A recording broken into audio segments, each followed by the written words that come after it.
Olá pessoal, vamos começar aqui falando do capítulo 4 do livro de vocês, campo elétrico em condutores e também poder das pontas, campo elétrico criado por condutores eletrizados, assim por diante. Capítulo 4, página 40, vocês acompanham aí no material de vocês e a gente vai fazer um breve resumo discutindo, né? Então a gente já estudou campo elétrico e agora nós vamos estudar campo elétrico em condutores em equilíbrio eletrostático. Então olha só, a primeira coisa que a gente tem que saber é o seguinte: um condutor qualquer, imagine isso aqui, um condutor. Quando por algum processo daqueles três que a gente estudou, eletrização por atrito, contato, indução, assim por diante, por algum processo de eletrização, esse condutor ficou eletrizado, o que vai acontecer? Essas cargas vão se distribuir muito mais fortemente. Vão se distribuir primeiro na superfície do condutor. Então aqui eu estou fazendo a ilustração, mostrando a distribuição das cargas. Pode ser positiva ou negativa.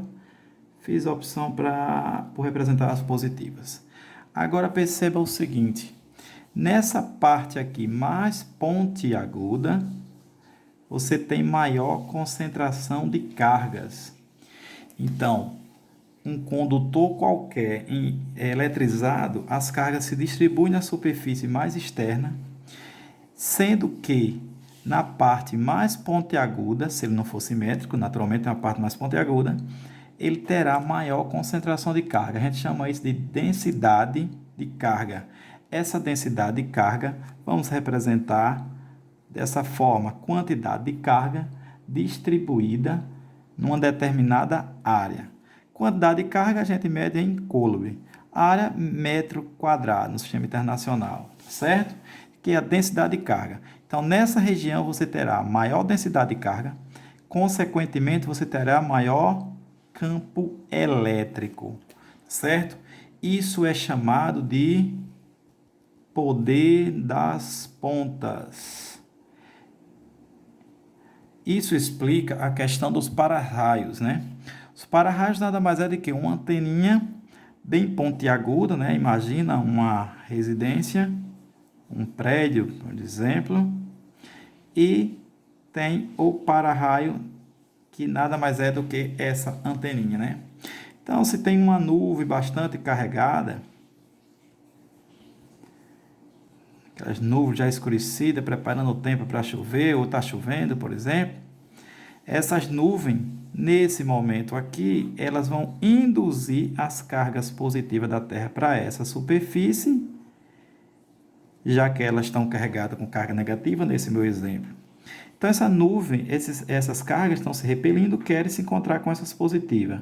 Mas aqui no meio, esse ar, a gente vai chamar mais tarde de dielétrico, ele impede que essas cargas façam essa ligação.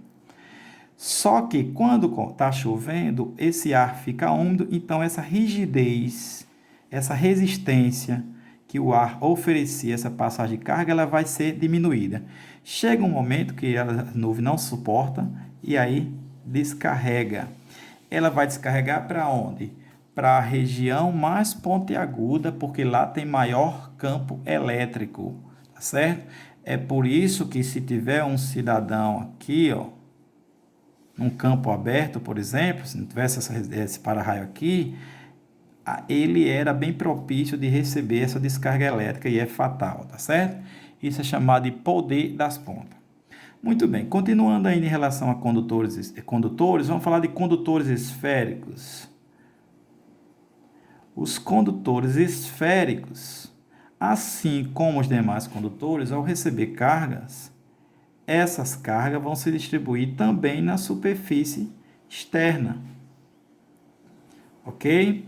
Só que nesse caso aqui, esse condutor, embora a minha figura não ajude, nesse caso aqui, esse condutor era para ser simétrico, se a minha figura ajudasse. Muito bem. Vamos estudar o que acontece com o campo elétrico dentro dessa carga. Gente, primeira parte, como essas cargas distribuem na superfície mais externa, elas chegam a um certo momento, chama de equilíbrio eletrostático, isto é, elas estão arranjadas, distribuídas de uma forma que nenhuma se move. Então, nenhuma carga vai sofrer influência de se mover uma em relação à outra, certo? A gente chama de equilíbrio eletrostático.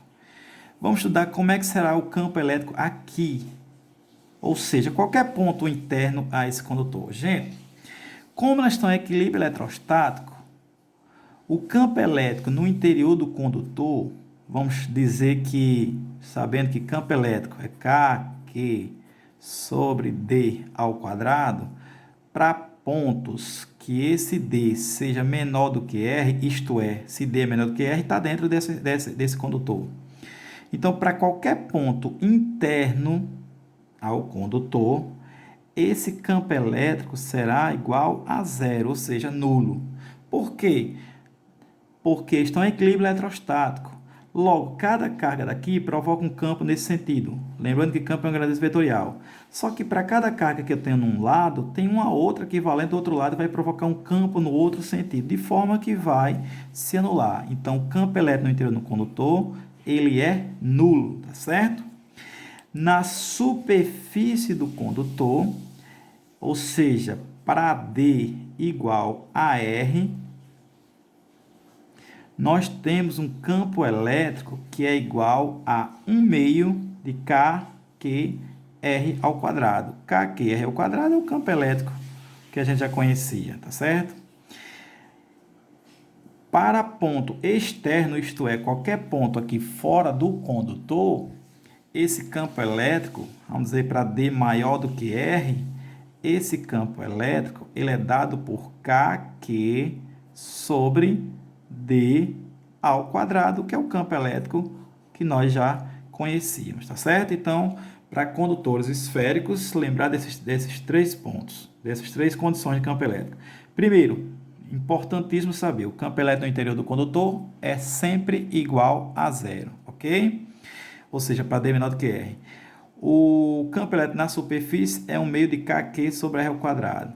E para o campo elétrico externo, ou seja, fora já a uma certa distância da superfície, o campo elétrico é igual a KQ sobre D ao quadrado. Isso aqui também é chamado de blindagem eletrostática, ou também chamado de gaiola de Faraday, né?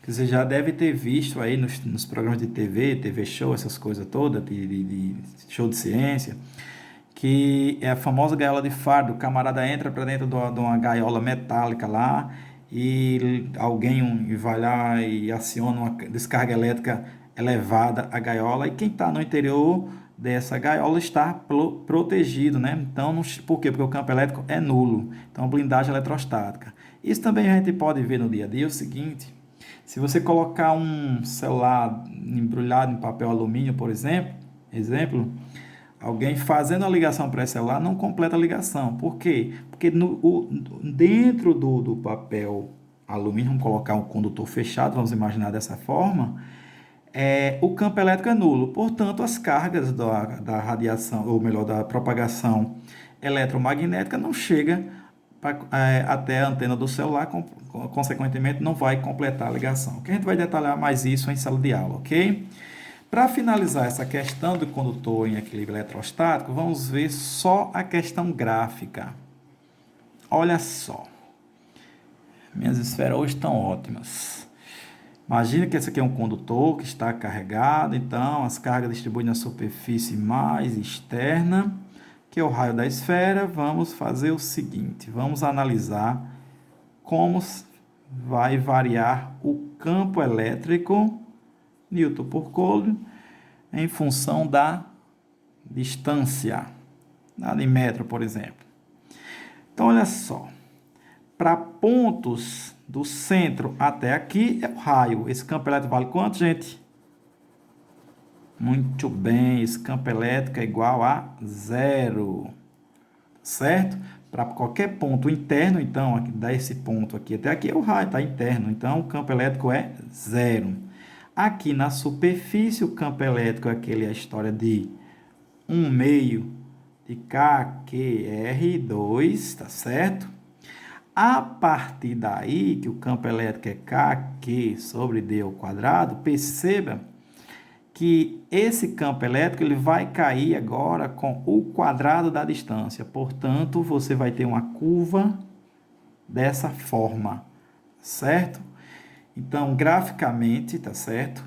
Um gráfico relaciona campo elétrico em função da distância para um condutor esférico em equilíbrio eletrostático, o campo elétrico nulo no meio, ou melhor, entre o condutor, certo? Na superfície, um meio de KQR ao quadrado, e a partir daí ele vai decaindo conforme a distância. Gente, breve a gente vai fazer as questões, ou algumas daquelas questões propostas no livro. A gente volta em outro momento. Tchau, tchau.